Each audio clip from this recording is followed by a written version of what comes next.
जोहार के सानाम को इन गे हेमंत टुडू और आपे पे नेलदा सावता संदेश यूट्यूब चैनल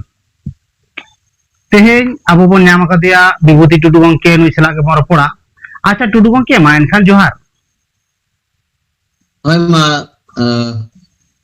सनम को इन पाटा से खय गुणमान सरहाव और जोहार अच्छा टुडू गंके नितो जहां नेलो कना नवा पश्चिम बंगाल पोनत रे हाले गे सरकार परिवर्तन नाय नवा सरकार नितो ए दुड़ुब अकाना तो अबो लाहा दिन खय गे अबो मिटांग आदिवासी को मिटांग अबो दाबी ताहेलेन गया अबो धर्म इदी कते नवा इदी कते आडी दिन के बन लड़ाई किदा पहलो सीपीएम सरकार तारपरे टीएमसी सरकार और नितो बीजेपी सरकार हेज केना मेनखान अबो जहां आशा अबोरे नितो आडिगान को एमएलए को पद रे को जितकेर कान तबोना मेनखान होना आशा ओकाल काम बुझे तबोना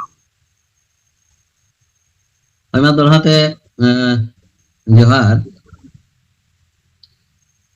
ओय ओना दो सरी कथा कान गया अबो आदिवासी कुदो जहाय कुदो प्राकृतिक पुजारी मेनते बुन लेखा कान सनाम को गे अब बुन अलग धर्म रे डिमांड बुन दोहो का सरकार ठेन राज्य सरकार से केंद्र सरकार ठेन उन दिन अडी लेकाना ताल बहाना हुई कना अब वेस्ट बंगाल सरकार नोडे नोआ कथा ले थेना जे इनमा नोडे खन अपया धर्म रे स्वीकृति लगित ते केंद्र इन भेजा केआ आदो नहा नितो दो केंद्र ठे मेना का इन मा बइन ले दाड़िया कना किंतु इन दो अपे लगी इन चेष्टा का नुकना कथा मड़ांग तिनी सरकार से खन बड़ाई लेना नित तो वर्तमान जहां सरकार नहा बनावना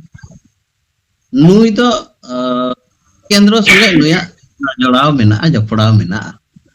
आकु कान गया को राज्य रहो और केंद्र रहो ताहले खान मा अडी नोडे अडी नवा सरकार रे अडी गान एमएलए को जितकेर कान तबुना अबु संताल को मुद्रे उत्तर खन दक्षिण गोटा बेढ़ाएगी सांगी आदिवासी को संताल को एमएलए को बनाव कना तो नुआ निया समय रे जुदी अबु बुन धर्म रिया कथा बिना कोय तिगी न्याम रिया लगती कान ताबोना जेहेतु उन सांगी अबुरन एमएलए को मेना का कोआ नुकु दा अबुआ धर्म बुन खोजगो कान नुआ चितान जतो हड़ा मिटा रेंगे जनिज मेना किया और उना को जायगा खन के नुकु को रकाब हेजे कना तो उना लेकाते न्याम रिया कथा नोडे राज्य और केंद्र तलारे भेपेगेट रिया मैटर टा दो बनु का सीधा सीधा नुकु जहां कथा को मेना उना केंद्र सरकार आंजोमा से केंद्र जहां मेना उना राज्य सरकार आंजोमा उना लेकाते दो अबो अडी लगन न्याम रिया एनखान अबुरन तिले गान एमएलए को जहां को मंत्री को बेना का नुकु तिने गान कथा ओंडे को सामांग दाड़िया ताबुना नोआ कना असल कथा नुकु अबुआ कथा तिने को रका अगु दाड़िया अबो लगी जुड़ू तिने को अगु दाड़िया बुना नोआ कना नेल रिया विषय ठीक अच्छा उनके नोडे नेलो कना चलावेन सरकार जहां लका अबो एसटी लिकाते जहां जुड़ू बकरा एम का बोना जहां तना भाता को नंका बोन नाम अकदा मेनखान नितो नुई सरकार जहां को आए घोषणा अकदा मेनखान जतोय सम्माने गुना होना इदी कते चेक बिन लेया नोआ हो इया उयहर हो ओनागे तहे कना मड़ांगतिनी सरकार जहां लेका मिटांग उयहर केते अबु एसटी एससी कुदो मिटाक फैसिलिटी दय एमाबुन कान तहन गया माने अबुरन जहां तिरले को से आर एमाना मझी थान को एमान को उना करे हो गणो को न्याम कना से को न्याम बड़ाव का तो नितो ना नई सरकार पहिलू खन गी माने क्षमता रे औरी हजु खन गी नई नुआ कथा गे लय का जे इन जदी क्षमता रे हजु एनखान दो 2000 केते पैसा एमा पेया joto gogo horak katha nonde ko lay ka jahan do Lokki Bhandar ko nyame thea ona do Annapurna Bhandar se Annapurna chet chong prokolpo to nungkana nyutum kate to nonde ha sangi MLA aburan ho menak ko se adi sangi adivasi ko nonde nuku vote kete bon jitkar ka ko noa katha kintu okoy ho bako uihar lea se bako चिंता लेदा जे नोडे जतो हर समान रे कथा लय किदा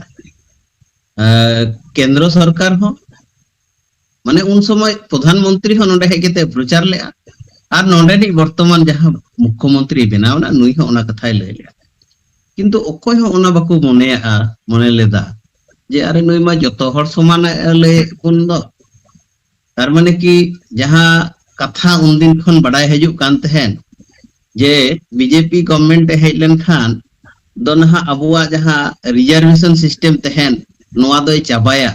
दो नोआ रिया की पुइलु धाप कना इन दो मिट लेकाते ओना हो ओना एंगल ते जुदी नेला एनखान दो ओना लेकाኝ बुझेवे कना कारण लक्ष्मी भंडार रहो अब तिलक एससी और एसटी को दो माने सामान्य रहो 200 टका रहो बढ़ती को ᱧᱟᱢᱮ तहेनुआ আর बीजेपी गवर्नमेंट समय काल रे दो ना नित जहां को ᱧᱟᱢᱟ नोडे दो जतो हरे समान के बोना ताते मने कना बय बय ते नुकु मिटा जहां परिकल्पना अकु तला रे मेना का जेनुआ रिजर्वेशन सिस्टम नुकु रकाब रिया उठाउ चाब माने चाबा गोट का रिया तो नोआ चाबाय रिया मिटा पुइलु धाप तना मेनते इन उइहर ᱧᱟᱢᱮ कना ठीक है गंके नोआ सावता संदेश यूट्यूब रे जोपड़ाव कते अडी दामान दिसुदिस बेन सदर किदा नोआ लगी ते दो सावता संदेश यूट्यूब चैनल खोज अडी अडी गुण मना सरहाव आर मानखान मुचेद बेड़ा रे जोहार जोहार जोहार